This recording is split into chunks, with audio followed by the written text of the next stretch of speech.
ఆషాఢ మాసం last week ఇంకా మా గల్లీలో అయితే బోనాలు వెళ్తున్నారు. బోనం అయితే నేను ఈసారి తీయలేదు, ఎందుకంటే నాకు కొంచెం రూమ్ షిఫ్టింగ్ అదంతా ఉంది, ఇంకా అక్కడిక్కడ తిరగడం అవుతుంది.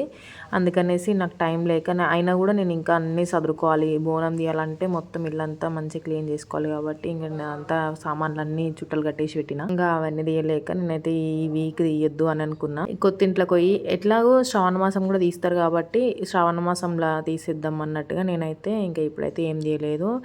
కాకపోతే బోనాల పండుగ కదా, అమ్మవారి దగ్గరికి వెళ్ళేసి మంచిగా దండం పెట్టుకొని వద్దాం అన్నట్టుగా అక్కడికైతే వెళ్ళినాము. వెళ్ళి అమ్మవారిని మంచిగా దర్శనం చేసుకొని, తల్లి కొంచెం ఈ టెన్షన్ నుంచి మమ్మల్ని తప్పించు అని కొంచెం వేడుకొని వచ్చిన అనమాట. ఫుల్ పబ్లిక్ ఉండే, అసలు మామూలుగా సండేసే ఫుల్ పబ్లిక్ ఉంటారు ఇక్కడ అమ్మవారి దగ్గర.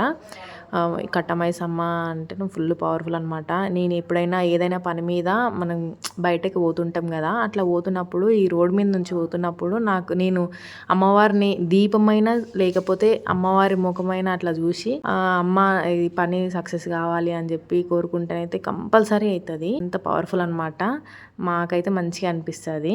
ఇంకా మిల్కీ పార్క్లో ఆడుకుందామని అన్నది కానీ ఇంకా చిన్నోని తీసుకురాలేదు, వాడు ఏడుస్తున్నాడు అని చెప్పేసి మళ్ళీ వచ్చేసినాం అనమాట. వీడియో నచ్చితే లైక్ చేసి ఛానల్ని సపోర్ట్ చేయండి ఫ్రెండ్స్. మళ్ళీ మంచి వీడియోతో మళ్ళీ ముందుకు. Bye bye.